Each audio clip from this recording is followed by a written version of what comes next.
The therapist I had while I was in foster care got struck off, and I have all the receipts. So I first met this therapist when I was 15. We'll call him David. David was the one professional in my life that stayed so consistent. There I would have like 6 foster carers and 8 social workers and 4 or 5 PAs. This professional was so consistent, and I really liked him. He was the one professional that always seemed to have the kids back. For example, if you know about my baby stealing foster carer, I spoke about how that foster carer had previously tried to adopt one of her other foster children's child, and he played a big part in making sure that foster carer did not get her hands on that baby. He was brilliant. Here's the thing, the problem. He was very attractive. He must have been, at the time, in his late 20s, brunette, blue eyes, very attractive. And for me, it was a situation of, you know, when you can acknowledge someone's attractive without actually being attracted to them, if that makes sense. That was how I always felt. I wasn't attracted to him, but I could acknowledge this is a good looking psychologist. He would later use that to his advantage. So here's what happened. And I will show all the receipts at the end. I've left foster care. Years later, I get my foster care records. Once you leave care, your psychologist may stay in touch with you for a bit. So while I was still under the leaving care team, he saw me for like another year or two. Sporadically, because I didn't really feel like I needed a psychologist. I just wanted to forget the fact I'd ever been in care. So the last time I saw him was when I was 19. I get my foster care records when I'm 23, 24. Now, like I said, I always knew this psychologist had my back, but I didn't even realise how much so until I read my records. The amount of times he stuck up for me, I didn't even know. In my foster care records, I can see emails between professionals when they're discussing me and sort of discussing, why does Slaney act this way? Why is she like this? And he would just be like, why don't you ask her? How about we stop bitching about her and we ask her? Just little things like that. I decided I wanted to send him a message. I wanted to thank him for being such an important person in my life. Now, whether that was appropriate or not, that's a whole other debate, and looking back, maybe it wasn't. Maybe it wasn't appropriate of me to think it would be okay to reach out to this psychologist. But at the same time, I wasn't viewing it that way. I was just viewing it as this was a professional who really seemed to actually care about the foster children. And I thought, what's the harm in sending him a message? Like, I'd done the same for other professionals before. I'd had a really good social worker at one point, and I'd messaged her like, thank you for being so great.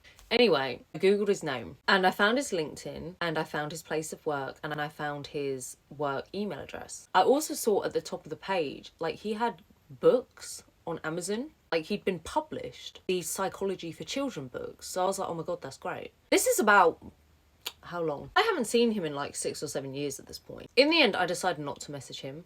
I just thought, I mean, he probably will remember me because I was quite memorable because I was such an annoying child. But I just thought maybe it'd be a bit weird and maybe I'm not ready yet. So I didn't email him. Here's the thing. In 2019, I thought about messaging him again. So I googled his name again to get his LinkedIn page up and get his work email. His LinkedIn wasn't there anymore. The Amazon Google books weren't there anymore. What was there was a website. I can't remember what website it was. It was some sort of tribunal. It is no longer online. Now, luckily, I screenshotted some stuff. I didn't screenshot it all, and I wish I had, because like I said, the website, the whole information isn't there anymore. Turns out, he was working for the local authority with children in care. He then stopped doing that. After he left, he decided to message some of the girls that he had been a psychologist for. In total, there was only evidence of there being 3. I don't know how they found this evidence. I don't know if there was more, but it's known that there were 3 girls. 2 of them were 18 and 1 of them was 19. So they weren't minors. All of them had already left foster care. But bear in mind, these are vulnerable girls. Sometimes I hate using the word vulnerable because I think it can be patronising, but hear me out. These girls are young, they've just left care, and this man, this psychologist, would have known things about them that other people did not know. They would have told him their deepest, darkest thoughts, their most troubling thoughts, their most saddest memories. He knew it all. And what he did was he messaged these 3 girls individually, starting casually, like, oh, hi, how are you? How's it been since you left care? It then very quickly turned into a, we should meet up soon. We're going to call these girls A, B, and C. So it started off, he was speaking to girl A and he said things like, you know, I found you attractive. Did you find me attractive? And then when girl A was like, yeah, I kind of did, he was like, oh, that's exciting. Another girl, he was like, oh, I could come to your house and bring you some wine. Now, like I said, these girls were not minors. But that's so inappropriate. It's the equivalent of, say if one of my teachers reached out to me, one of my high school teachers. Sure, it's okay because I'm legal, but the fact that that teacher was teaching me when I was a little kid and has no reason to be messaging me now. Because this psychologist, he was done with them.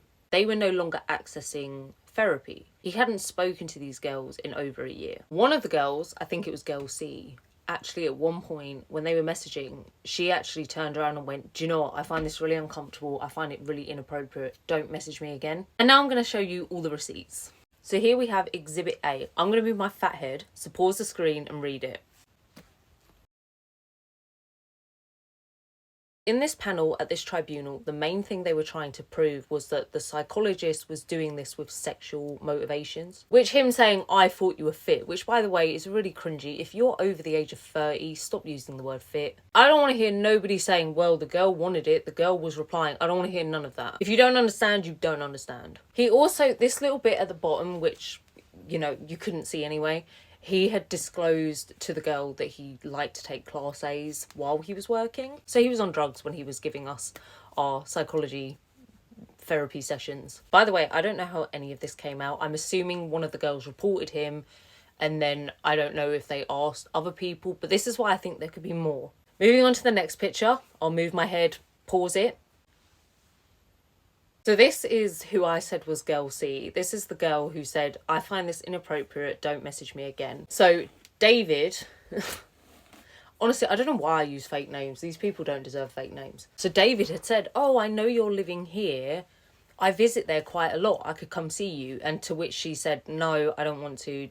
And as it also says, they hadn't spoken in like 2 years and contact was always initiated by him. All the girls, he would message them first. And now we have this one. Again, it's just going over the facts that they can prove that it was sexually motivated. That was the whole point of messaging these girls. And the last one is this one. The last screenshot I have, and it annoys me that I don't have more, but this is the last one. Those are the only screenshots I have, and it's really annoying. If I'd known that the whole information on the internet would have disappeared, I would have screenshotted everything. I do remember reading though, his excuse for doing this, like his justification, was that he was going through a divorce and he had a child and he wasn't going to be seeing the child as much. He'd taken on all this extra workload, so he was really stressed, and that's why he did that. I was really disheartened when I read it, and obviously I didn't message him. He was still a psychologist at the time, just not for the local authority. He was now a psychologist for like a more private firm. I was really upset when I read it. Like I said, he was the one decent professional. And then to find out that he wasn't decent. I like to think that he wasn't doing the job to get to these girls. I don't think that. But it is very convenient that as soon as he stopped working for the local authority, he started talking to those girls. It also seems very convenient that all of them were over the age of 18 and no longer in foster care. I feel like there's some sort of calculation behind that. Like, he's deliberately not messaging under 18s. He's deliberately not messaging people who are still in care. He's messaging girls who, one, there's less likely to be like a legal repercussion because, you know, they're over age. But also they're less likely to, you know, be around a foster carer or be around a social worker who they could tell. It does seem a bit calculating to me. Every couple of months, I like look up his name just to see if this tribunal report thing ever comes back online because I'm desperate to find it. I actually found his LinkedIn the other day, and he's not good looking anymore, and two, he is not a psychologist anymore. I'm not sure if he ever got struck off. I'm assuming he did, but I can't say that 100%. It's just really bad. I don't even know like what else to say. It was really disappointing and sickening.